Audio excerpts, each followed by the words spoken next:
It's reckless football that'll win this. Someone should tell the game's over. It's not worth getting yourself knocked out about. Have a go, you big slug. Come on. Hit the boundary line. Yates came off the wing and went straight for Dermot Burn. Neil Danaher comes in for the kick. And he's put it through. The Brothers have hit the front. 1.3 goals to Neil Danaher. 15-8-98. Oh, Vasalenko, you're guilty. Ted, we won this one for you. It's rolling towards the boundary line at Harms almost. Makes ground. He taps it back to shoulder. That's a goal. Oh, what a goal.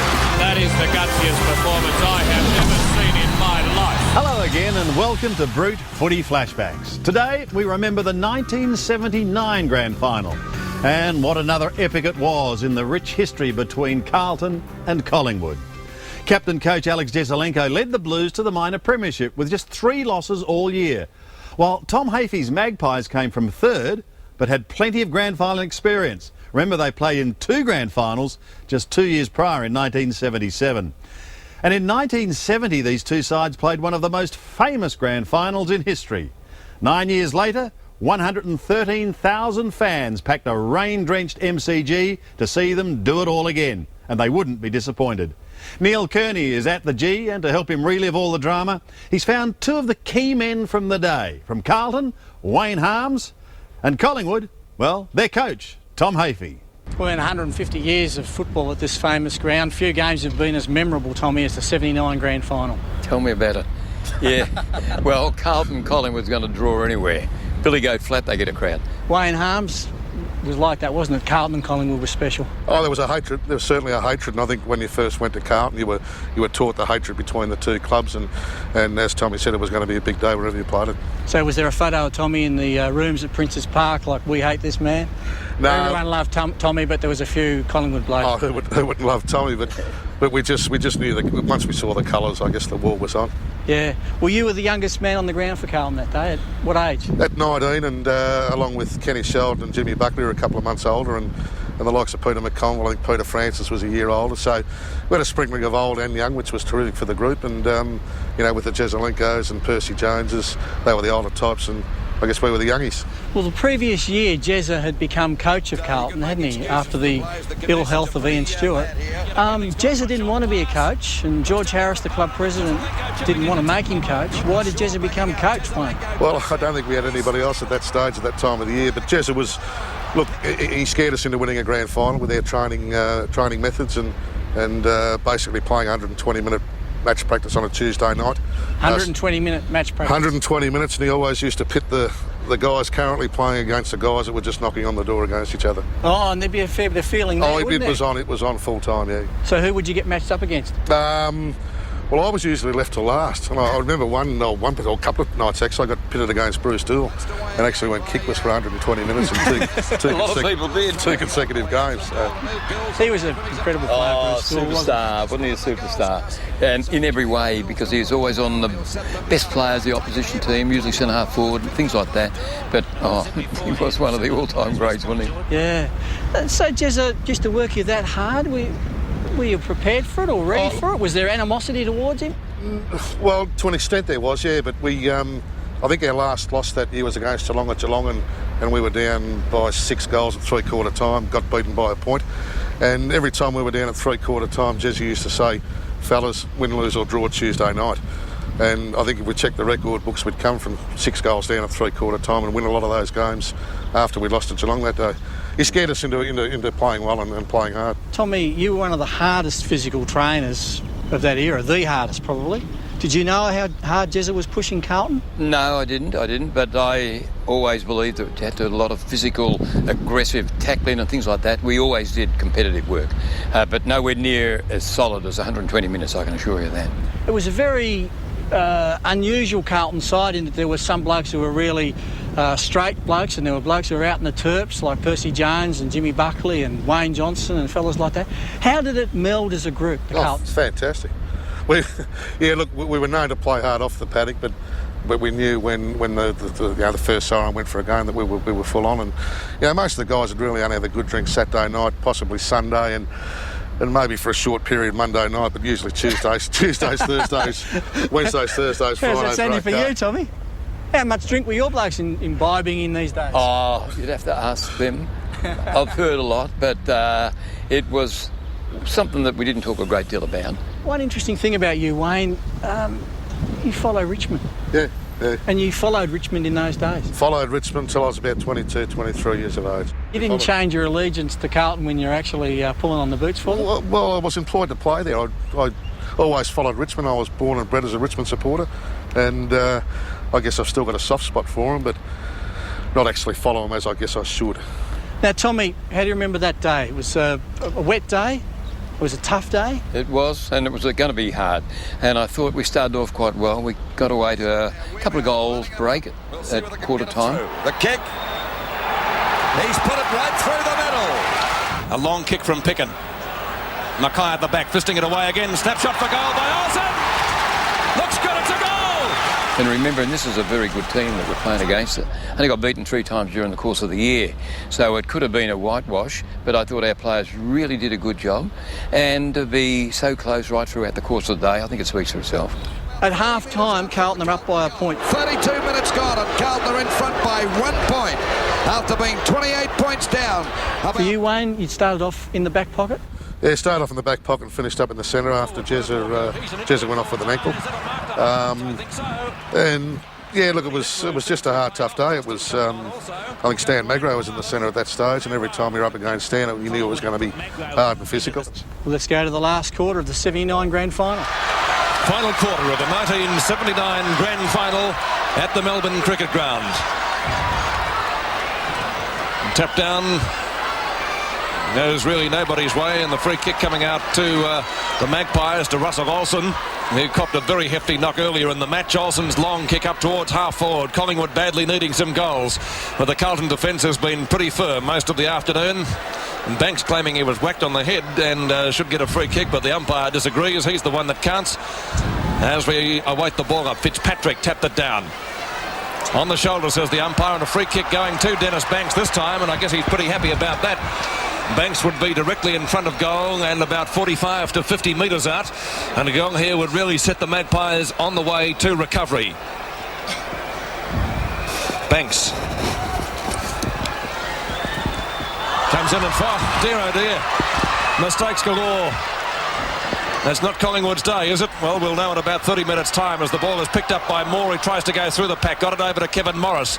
Morris up towards the full forward zone. Jesselenko, soccer tactics from Jezza. Gets the ball out to the mud patch on the centre wing position of the Melbourne Cricket Ground. Brewer, likewise soccer tactics. The ball very close to the boundary line, and it's picked up there by Armstrong, the Carlton ruck rover. In turn towards the centre wing position again. A chance for Johnston, but he couldn't read the play. Keogh up towards half forward. Harms chasing. Out comes Mark McClure.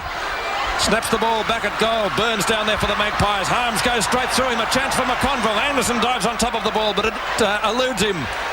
Collingwood defending desperately as umpire Bill Duggar comes in and decides to ball it up. 1.5 minutes gone of the final term.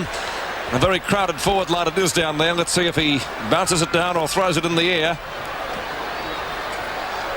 Once again, Moore and Mackay. I think we'll have another ball up down there too, as they can't get it clear. Well, you wouldn't want to be out there for any money amongst that mud and amongst all those players going in so desperately at the moment. Up it goes.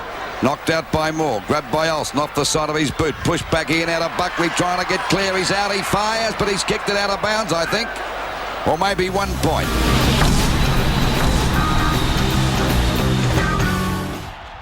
And there's a long kick back into play, well up towards the centre of the ground. Rene King taken off the bank by Buckley. Buckley's been a very good player. There's a chance for McClure at the back. He got up pretty high, but well marked there by Billy Picken down there in the back pocket. Well, he's getting up to have a go at him. I wouldn't worry about that. A hand pass coming over to Byrne.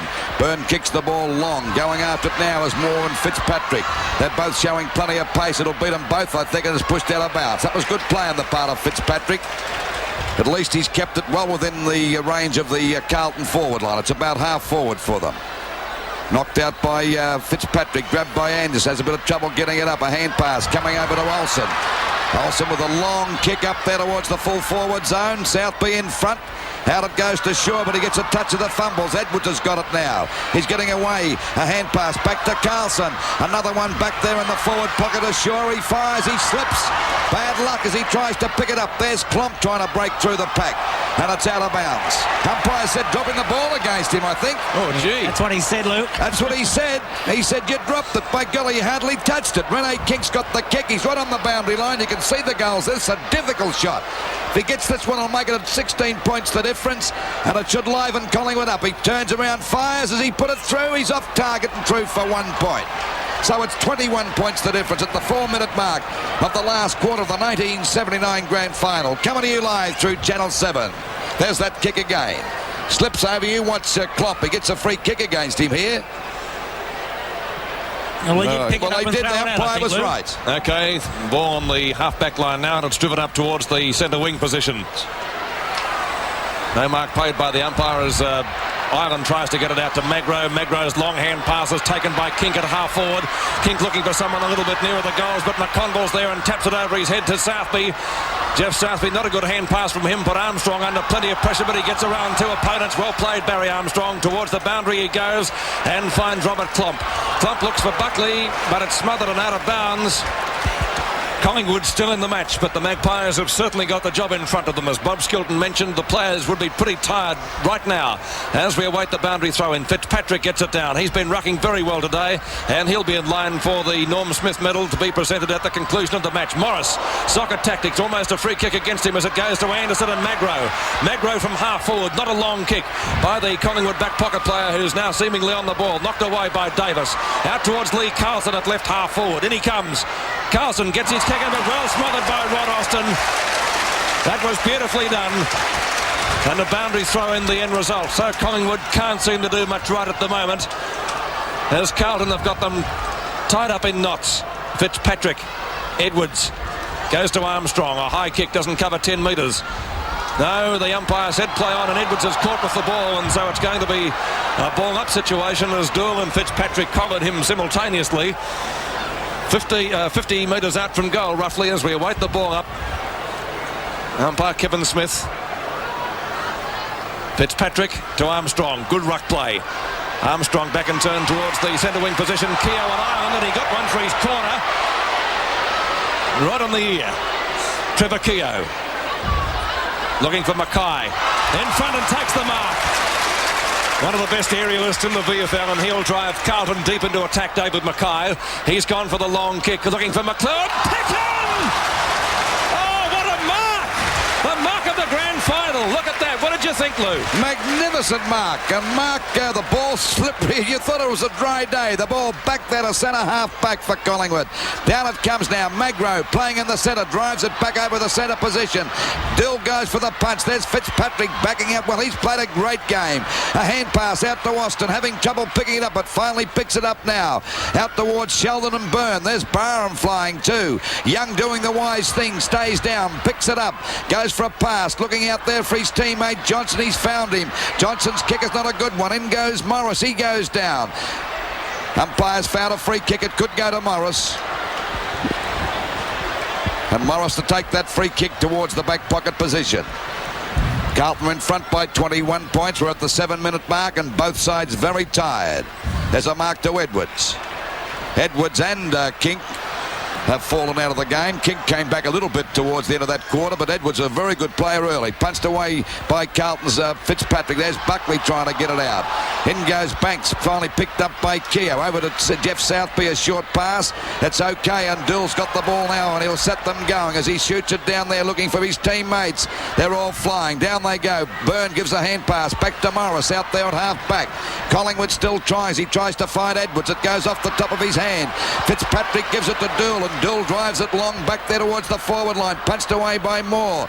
And there we see breaking clear is Mackay. Mackay giving it over to Sheldon. He's grabbed. He's clear. A hand pass to Harms. And Carlton swinging to a tap up to full forward. A mark to Billy Pickett again. He's played a mighty fine game for Collingwood too. Ball kicked out wide. Chance for Magro to mark. He's out there on his own. He's got a ton of room to move about with. Still at the moment 21 points in favour of Carlton. The ball out there on the wing, possessed Barr and going from Roman. Can this fella go? Boots it up towards the forward pocket. Jezelenko and Shaw, the two captains. Down goes Jezelenko and Shaw's there. He's grabbed by the leg and the umpire's found it. But that was a pretty wise move on the part of Jezelenko. He knew if he got away at an open run to goal. Now he's got to have a direct shot, Bob. Well, possibly so, but I don't think Jezelenko realised that the ball was going to be picked up by McConville. Now we see here Jezelenko and Shaw right on screen. A beautiful shot as Shaw about to break away. Jezelenko making sure that he doesn't, and I don't think he realised that McConville was coming in. Waiting on Shaw to have this shot from about 35 metres out, right on the boundary line. Not a bad sort of a kick. It's not coming around enough. And the difference is 20 points now at the 9-minute mark. Collingwood go to 7-11-53.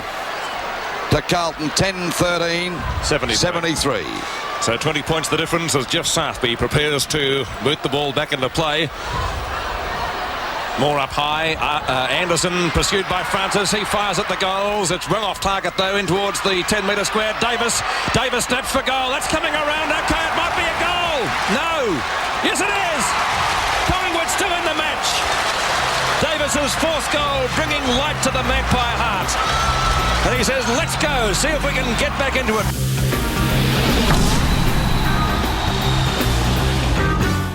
It's Moore and Fitzpatrick. Fitzpatrick got the tap out. Harms is there. It goes past him, but he was expecting the hand pass and didn't get it.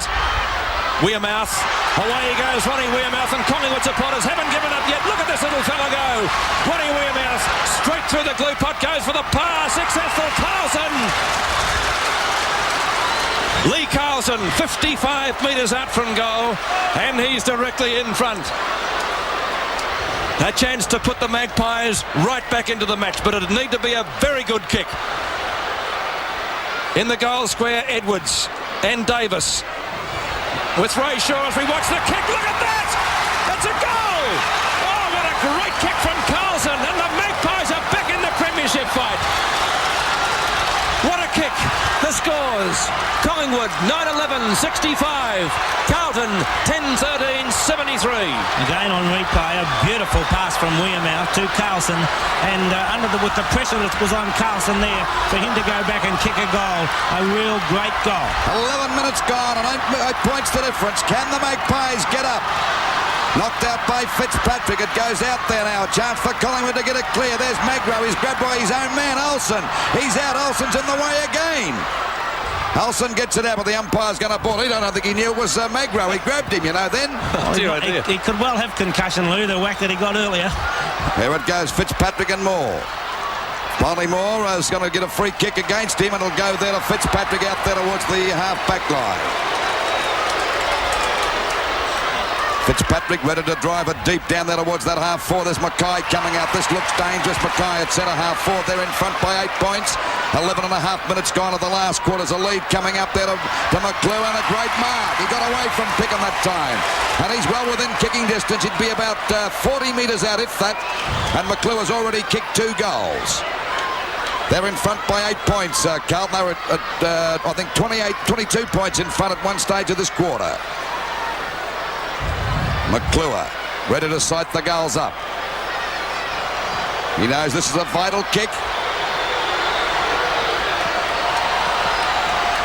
Comes around too far. Umpire set through for 1 point. So the difference is 9 points now.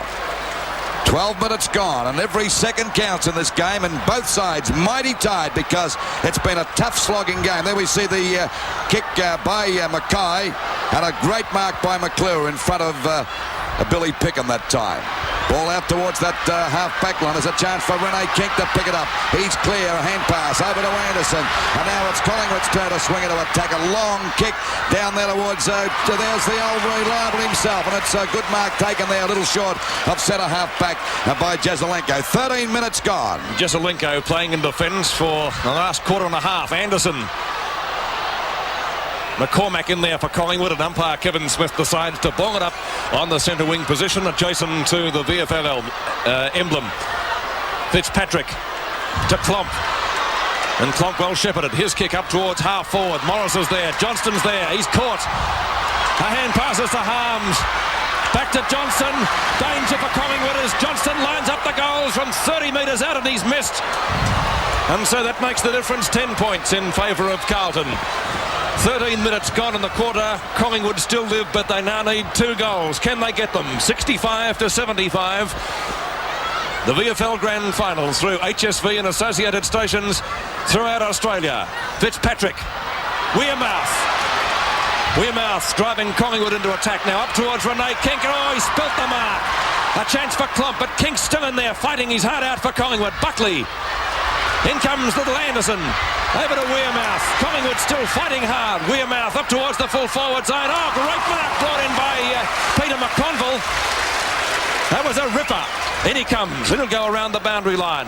Olsen in the front posse. Fitzpatrick up high. Tried to tap the ball clear. It comes to Ireland. Over to Anderson. To Kink. He lines up the goals. It's sailing goalwards. The difference is 4 points. 4 points the difference in the 1979 Grand Final as Kink puts it through. Let's check the scores for you. Collingwood 10-11, 71. Carlton 10-15, 75. Well, anything can happen now because there's only 14 minutes gone of this quarter, and it's a matter of what side can stand up and last the distance, Bobby. Well, Anderson hasn't had the greatest of days, Lou, but in the last 5 minutes of play, he's really lifted his game. Back to the centre, Fitzpatrick and Moore. It comes out to Olsen. He gets the ball back towards Collingwood's half forward. Has a chance, a good mark there to Barham. And Collingwood ready to go into attack. A hand pass down to Magro. Up there towards the full forward zone. Davis there, punched out by Jezelenko, and the ball is out of bounds in the forward pocket position. This crowd. Oh, Jezelenko's hurt his leg. That's bad news. He's limping badly. Don't tell me he's got to go off the ground, because that'll be a sad blow to Carlton. Up they go, the ball, there's Dill trying to get out. It'll be a pile up here, and the umpire's going to play it safe and ball it up about 20 metres out from the Collingwood goal. Jezelenko in trouble there, bad trouble. Well, Carlton a bit slow, Lou, to get somebody down into that back pocket. Up it goes now, knocked out again. A chance for the Southby to clear it away. Out it goes there towards Young, it's out of bounds. It'll be a throw in from that half forward line, about 50 metres around from the Collingwood goal. At the moment, Carlton 4 points in front. And Jezelenko will be going off the ground. And Marku coming back on, and looks like Brown coming off. And the ball cleared away by Armstrong. More going up. McCormick trying to get it out. He's clear, and Collingwood going to attack again. The ball up there towards the full forward zone. Rene King setting himself, and the ball is forced out by McConville. Out of bounds. Jezelenko coming off. He looks in pain too. Only got 17 on the ground because Brown's come off. Jezelenko you can see him being carried off the ground. Well, Brown not realising that he should be out there. Okay, the ball back. There's the wrong man, Dill. A chance for Wearmouth to get it back to Barham. A snap for goal, and what's the result? It won't make the distance. It'll go out of bounds. Nearly hit the line, but it's out of bounds, and a penalty free kick down there to Austin. Only 4 points the difference in favour of Carlton. Still a ton of time for anyone to win this game at the 16.5-minute mark, as we wait now for Austin to bring the ball back into play. Jezelenko getting a huge round of applause as he comes around the boundary line, but back to the play. Moore got high, tried for the screamer. It didn't work though. Anderson grabbed. We're not in possession. He must get a free kick, surely. No. It's going Carlton's way, and it will be taken by Francis. Francis up from the back pocket, goes for the long kick towards the centre wing position. Johnson was behind the pack. It's socked away by Keogh. Down towards the half forward line. Harms tries to pick it up. Buckley gets it out to Harms now. He's pursued by Brewer, but he can't catch him. Harms fires at the goals, but he's off target. It's rolling towards the boundary line, and Harms almost makes ground. He taps it back to Sheldon. It's a goal! Oh, what a goal! If you don't mind, Harms is almost as quick as the kick. That's his third, Sheldon.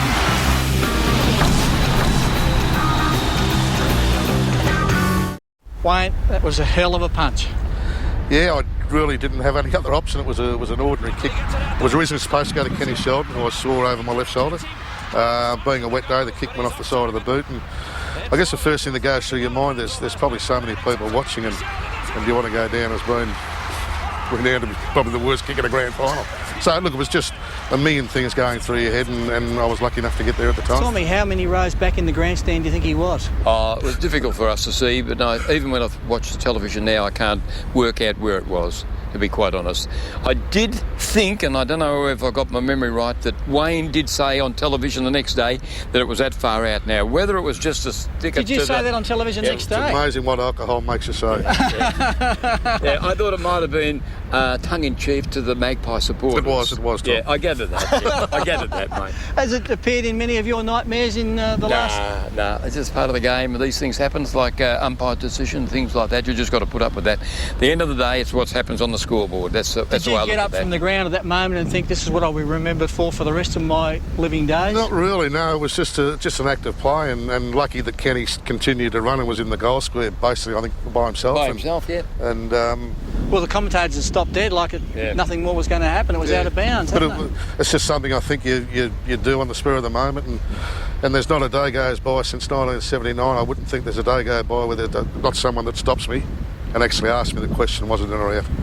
And what do you say usually, Wayne? Again, depends on how much drink you've had. Well, it depends who they follow. If it's Collingwood, it's out. If it's Carlton, it's usually in. So.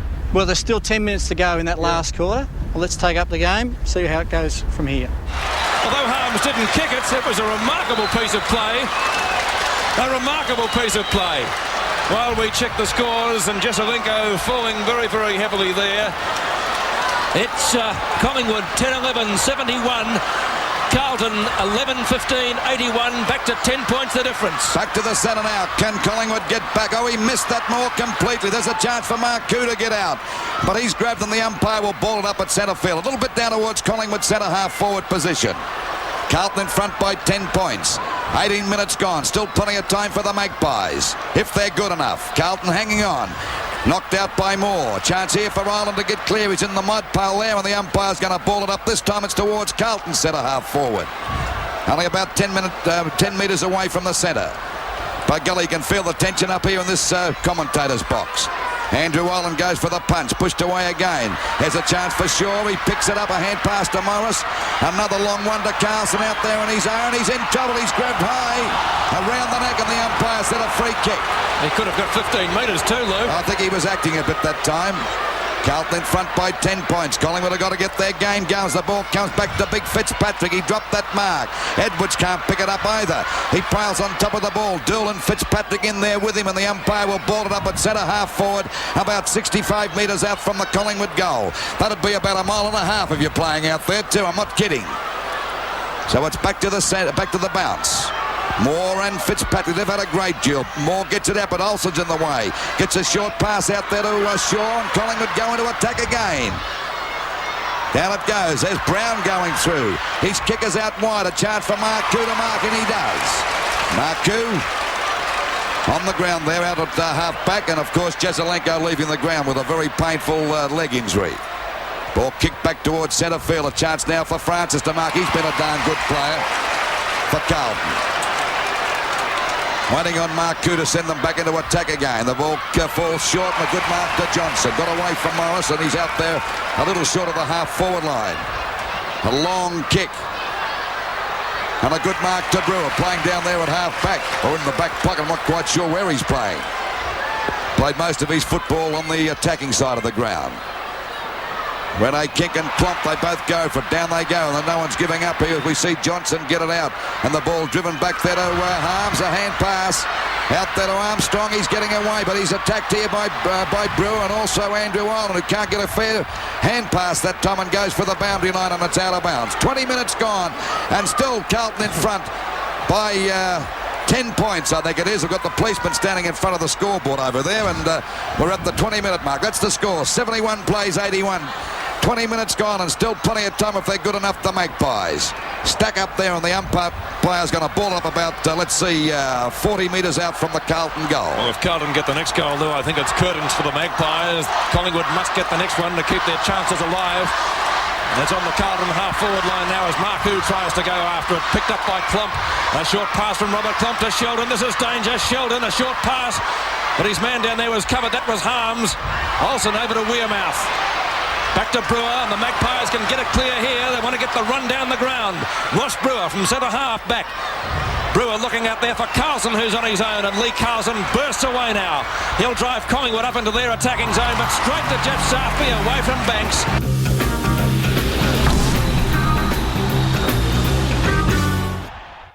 There's the Collingwood Brain Trust, Tommy Hafey and Ron Richards. I guess they'd be pretty worried at the moment. Collingwood need 2 goals. They need them quickly. They've got about 8 minutes in which to score them, I'd reckon, as long as Carlton don't score any. Fitzpatrick Tries to get the ball clear of the pack. They're all having trouble down there. Marku comes out with it eventually and shoots out the hand pass. It wasn't a good one, and it's picked up eventually by Keogh.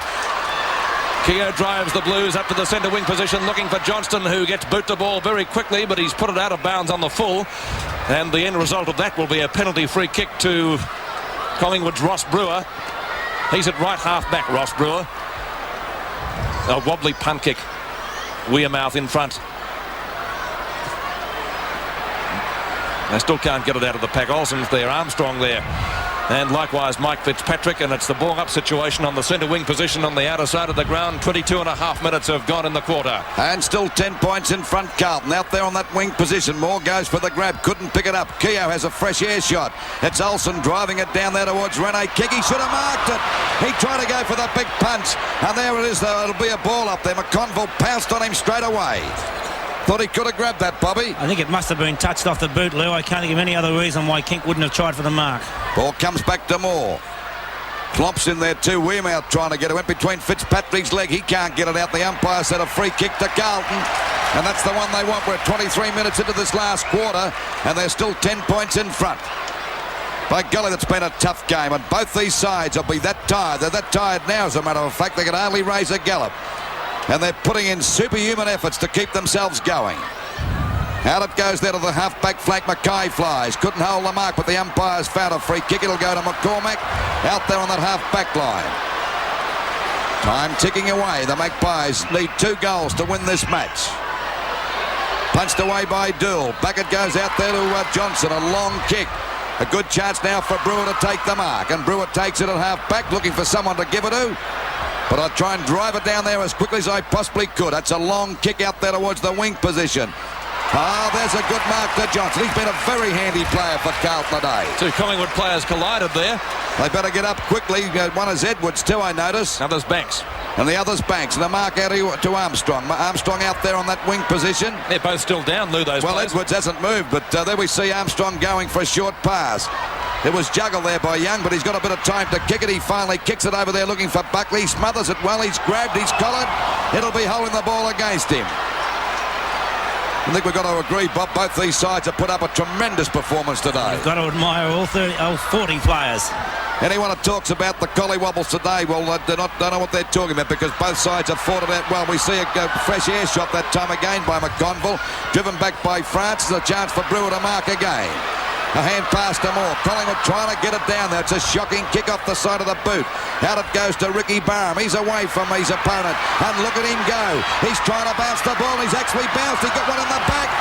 It'll be a free kick to Ricky Barham. A clever free kick, though. We're at the 25-minute mark. It won't be a long quarter because there hasn't been many goals kicked for the quarter. 4 goals, so I'd say about 29. There we see him pushed him in the back. No doubt it was a free kick that Dool desperate just to try and stop Barham. The kick by Barham is up there, doesn't reach the distance. They all fly. They go high. A chance now for Olsen to get out. There's an Olsen out there. He finally gets. He said he threw it. And he's not too happy about it either. He looks more like Al Jolson. His face is covered in mud. And it's Klopp, who's been a very good player for Carlton. Well, there's been a lot of good players for both sides. It'd be unfair to say that. There's flying high was Harms over to Francis. And Francis is clear as he drives the ball wide out there, looking there for Sheldon. Burns going after it. Sheldon's got a chance here. They both go down. Burns the first to recover. Right to Brewer again. Collingwood still trying to get it up there. And a mark to Andrew Ireland out there on the wing position. 26 minutes gone. And still Carlton 10 points in front. Ireland up towards half forward. And McConville, has he taken the mark? No! Weirmouth's got it over to Edwards. The Carlton fans weren't too happy with it. Edwards runs it and fires at the goals. And what's he done with it? I think he's missed. No, it's a goal! The difference is again 4 points.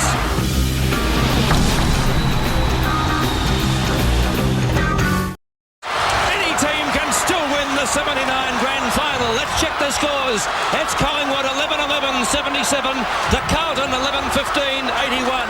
You could have paid the mark, but then again, when you're on your own, you should hold those. He should have run it down the hands and into the arms, and McConville definitely should have pulled it in. Oh, gee, the goal umpire tricked me there when he ran right into the point post. I thought he'd missed that one. However, it's 4 points the difference. Peter Moore Taps the ball out, taken away by Harms. He goes towards right half forward for the Blues. The Magpies need the next goal, and if Carlton get it, it'll wrap it up for them, I'd suggest, with 27 minutes gone for the final quarter. There'll be about 2 or 3 minutes to go, Peter. Well, not long. Any team can still win it. Moore and Mackay. Picked up by Byrne. He doesn't get it too far, though. There's Wearmouth falling into the back of Buckley, who gets the kick in over towards the half-forward line. Ireland and Harms. The ball tapped away. Is it a free kick? No, play on, says the umpire. It's scooped out to Armstrong now. Armstrong, quick to get boot to ball, up to Mark McClure. McClure with a chance to wrap the game up. He gave it to Mackay with a bad hand pass, though. Peter Moore and also Brewer in there. Here's Marku. This could wrap it up. He fires. He's missed. 5 points the difference. At the 27.5-minute mark. 5 points the difference. It's 11-16, 82 Carlton, Collingwood 11-11, 77. I tell you what, it's not enough to give a commentator a heart attack. A short pass out to Brewer. And he's been a pretty good player since moved down to that half-back line. Collingwood trying to get it around there. As it go for Magro. He's going for the mark, but the umpire set a free kick for interference. 28 minutes gone. Is there time for Collingwood to get up? They're 5 points. There's the save. And Carlton have won the 1979 premiership. The score, the final scores. Carlton 11-16, 82. Once again, Collingwood the bridesmaid. 11 goals, 11-77. Well, what a grand final. It had everything, didn't it? It really had everything. It had toughness in the first few minutes. It had great marks. And it will be celebrations into the long hours of tomorrow morning at Princes Park. Full credit to Collingwood, though. They fought the match right out. They got within 4 points earlier in the final term and then 5 points. And that was as close as they were to get. Surprisingly, a rather short final term. Only, it was just on 28 minutes. And Carlton players, officials and supporters very, very happy. There's George Harris even smiling. That's the first time I've ever seen that happen. First Jones going out in the blaze of glory. There's Jezza coming back onto the field. He wouldn't miss this for the world. Wayne Harms, that was an extraordinary grand final. It was close, yeah. It was well, it was my first, and it was a great highlight, yeah. Tommy, you could have won. Could have won, yeah. You could have won. We did. I mean, it was Look at the only scoreboard. It was a short quarter, wasn't it? It was. I thought we still had a couple of minutes to go. In fact, I can remember thinking 27.5 minutes and the next minute the bells rang, but I honestly thought there'd be at least 2 more minutes to go. And Ricky Barham, our quickest player, had the ball round about the wing, and I thought, well, yeah, we're still in with a chance. So the timekeepers were in on the conspiracy as well as the boundary umpire. No, well, they're the things that happen, aren't they? And you celebrated well? We did, yeah. We got picked up and got taken back to the club, and I think we got home about Tuesday after the Saturday, so it was pretty sizable. Well, in that vision after the game, George Harris was necking a bottle, and Perce and Jezza were tipping champagne over each other. Yeah, it was a wild night. And as we said earlier, we had a lot of young guys there that hadn't experienced, and a few of the older guys had. So, yeah, we just let our hair down in those days and had a real good time. What was your most vivid memory of winning that grand final? I just think the relief after the game. And when I saw a grand final many years after with Essendon getting beaten by Collingwood, I just, thought what they might have been going through, and that's something obviously we didn't want to go through, and I guess we were lucky on the day. What Wayne said is right. The relief that it's over, finished, and you've got up to win it along that line. I know that you want to do well, things like that, but when you've got up to win, particularly when you're the favourites, even more so. Yeah, no, I think you're right when you say the relief and knowing it's over and we got there. Wayne, the first ever Norm Smith medal? Yeah, look, debatable. I wouldn't have put myself in the top 15 players on the ground. I've said this many times. I think if you look at the likes of Peter Francis and Wayne Johnson from a Carlton perspective were terrific. I was saying to Tom earlier, Russell Olsen before, unfortunately got by Trevor Keogh, was terrific, and lucky to have the medal, but still I don't believe that I was a worthy winner of it on the day. Not long after that, it all fell apart, didn't it, between Percy Jones and Jezza over the presidency issue? Yeah, look, Jezza followed George Harris at the time, and he finished up going to St Kilda. Hence, in the period after that, we lost a lot of players to St Kilda. So we went through a rebuilding stage. Percy coached the next year, and then How was that? It was an experience. Yeah, it was more than an experience, actually. But what sort of coach was he? Very laid back. So we'll leave that there. And then after that, David Parkin took over in 81, 82 and onwards, so he was terrific. Tommy, how do you remember that grand final now? Just a game that got away. We were in there with a chance. I never think to... well, I don't think I've ever watched the replay. Never? No, I wouldn't have watched the replay. What about you, mate? I've seen the entirety of the game 3 times, but I've seen the incident many a time, but I don't really sit down and watch the game. Could you still do it? Oh, I don't think so. Tommy, do you reckon you could still do it? Would you be a bigger boy now than you were then? About 40 kilos. Down towards the half-forward line. Harms tries to pick it up. Buckley gets it out to Harms now. He's pursued by Brewer, but he can't catch him. Harms fires at the goals, but he's off target. So what do you reckon, Tommy? You said it was 5 rows back. I reckon it was about 8 or 9 rows back. How are we going to sort this out? It's rolling towards the boundary line, and Harms almost makes ground. He tips it back to shoulder. That's a goal! I actually had a friend sitting back there, and he was the one that supposedly on that day threw the ball back. So as I said earlier, Collingwood, it was out. Carlton, it was in or on the line. Oh, what a goal! If you don't mind, Harms is almost as quick as the kick. Poor old Tommy. 30 years on and the loss obviously still hurts. Sadly, it didn't get much better for the Magpies, who were bridesmaids again the 2 following years. In 1983, Hafey parted ways with the Woods and moved on to Geelong. While for the Blues, it was the start of a golden era that netted 2 more premierships. That was in 81 and also in 82. Well, that's it for this week, but a reminder that you can get a copy of your favourite game from the current or previous seasons.